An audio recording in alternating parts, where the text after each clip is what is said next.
嘴里念的说的开始流行中国话。多少年我们苦练英文发音和文法，这几年换他们卷着舌头学评上巨鹿的变化。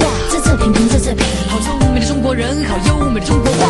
有个小孩叫小兔，上街打醋又买布，买了布打了醋，回头看见鹰叫兔，放下布喝下醋，上前去追鹰和兔，飞了鹰跑了兔，撒了醋湿了布，嘴说腿嘴说嘴嘴说腿爱说腿腿说嘴爱甩嘴，光动嘴不动嘴光动腿不动嘴，不如不讲嘴和嘴，到底是那嘴说腿还是嘴说嘴？全世界都在学中国话，孔夫子的话越来越国际化，全世界。Hi, you are still listening to Hello China at Dublin City FM 103.2. I'm Tian.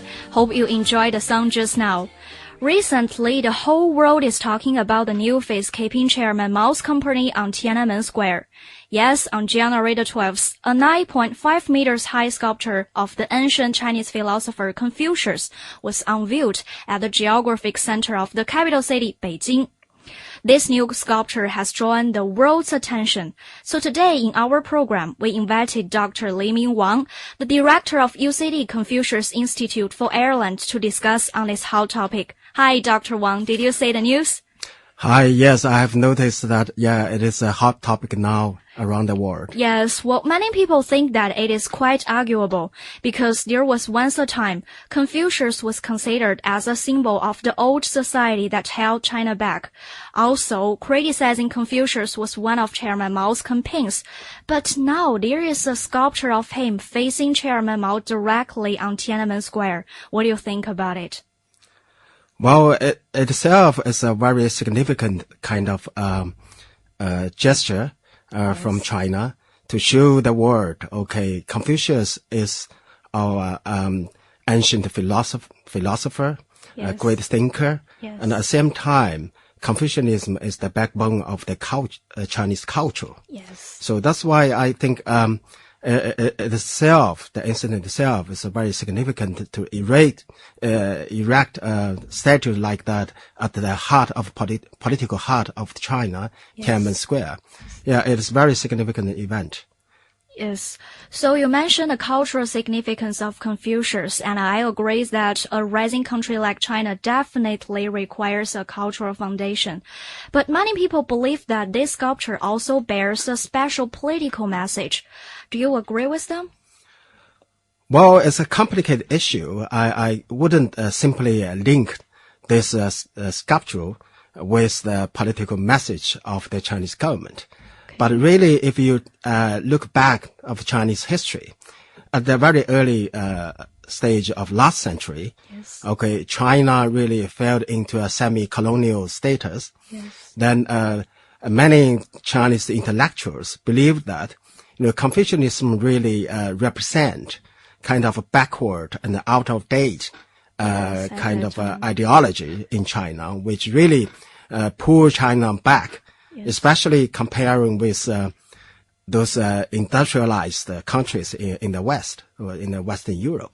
So even up to the Cultural Revolution into the last century in the 70s, Chairman Mao itself launched a campaign called Criticize Confucius and Criticize Lin Biao. Yes. So all of this really suddenly, I think, changed up until like end of 80s last century. A lot of Eastern Bloc countries, like communist countries, collapsed.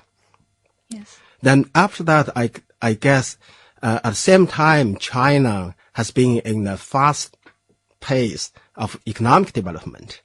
So the society like China, a giant country, so you cannot afford to be an absence of kind of value system. Yes. So I guess initially China has been doing or trying, for instance, to introduce nationalism.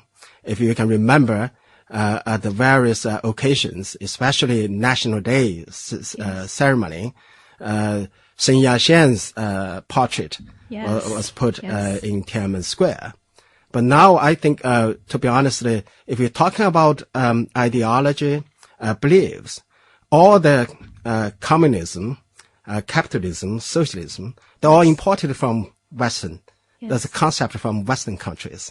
So the only homemade, if you like, the Confucianism really is made in China. Yes, And has been dominant kind of belief or ideology in China for almost 2,500 years. Yes, and according to the sculptor of this sculpture, he said, the true meaning of Confucius is nothing more than the true love and generosity.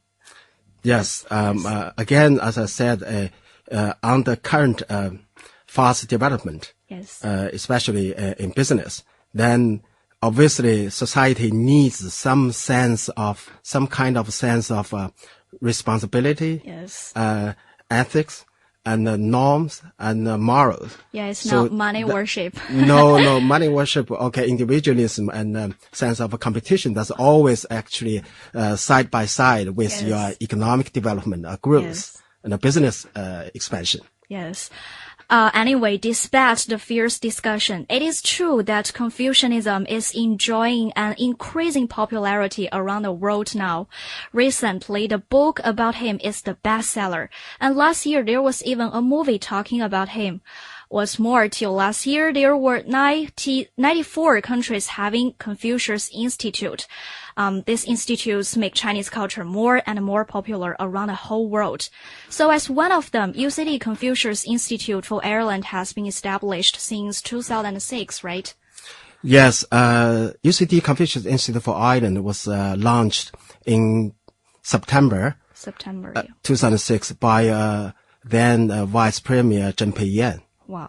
So what do you think about the work of the institute in the last 4.5 years? Well, look back 4.5 years. Obviously, we have been doing a lot of things.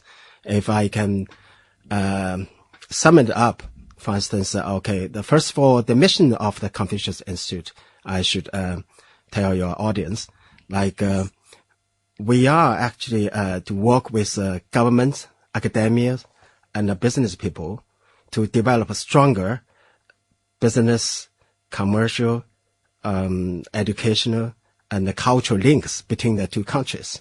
Yes. And over the past 4.5 years, we have already established a system to deliver Chinese language courses and culture, even Tai Chi, martial arts, calligraphy, you name it, a lot of aspect of Chinese culture. Now you can find from our website, we have those evening courses open, running to general public.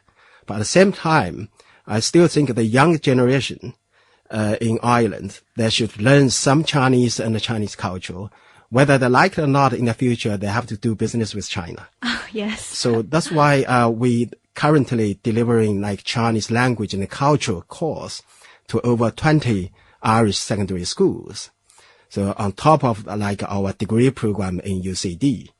So this is kind of teaching program we are currently running.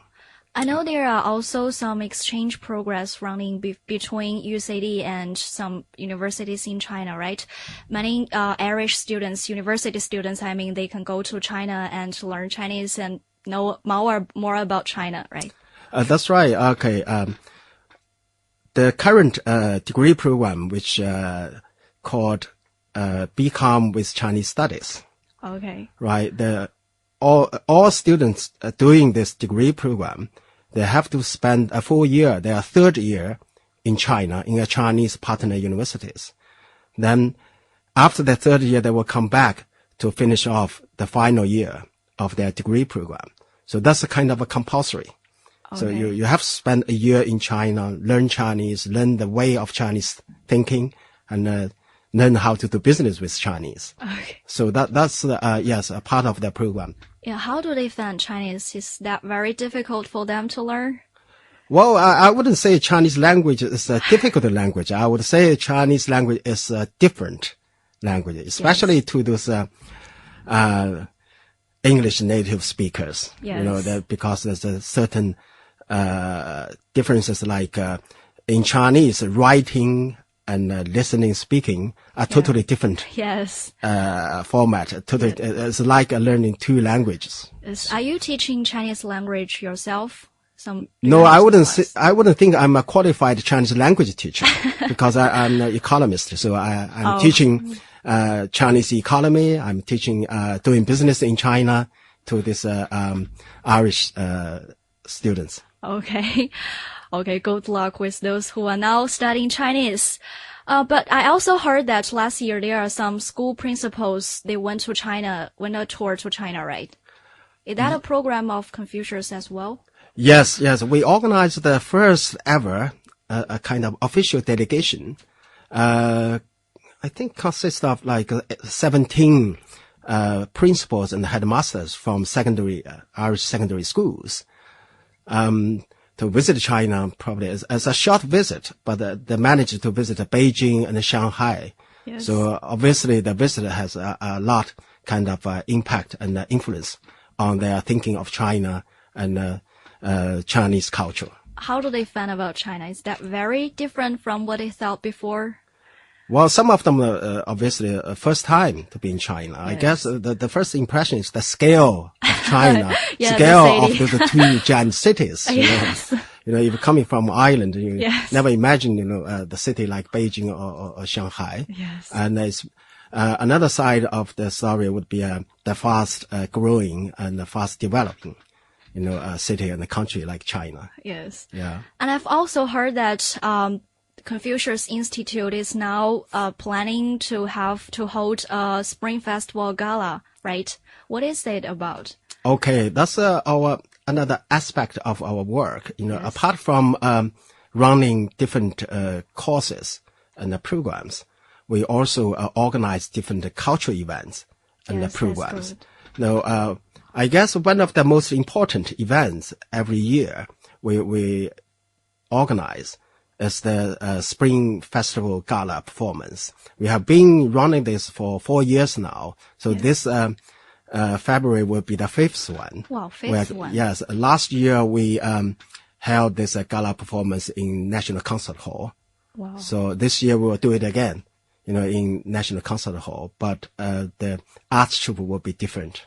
Okay, so what about the programs? What kind of program would there be? Okay, this year somehow special in terms of the program itself.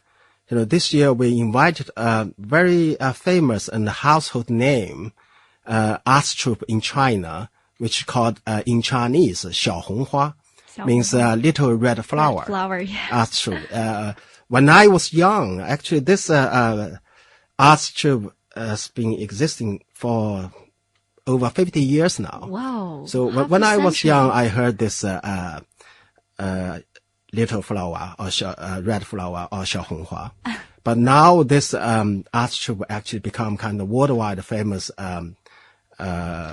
performers because they have visited Northern America, Europe, and many countries in Asia. Yeah. So whenever they visit, wherever they visit, they're guaranteed to stir up some hit of Little Red Flower. Wow. Anyway, hope everything goes well with the Spring Festival Gala, and thanks for coming to our studio, Dr. Wang. I'm really looking forward to go to the concert. Okay, thanks for listening to Hello China. That's all for today. For more queries about the Spring Festival Gala, just email us at hellochina@dublincityfm.ie. And don't forget, leave us your suggestions or just drop us a line to say hi. See you next week, and good night.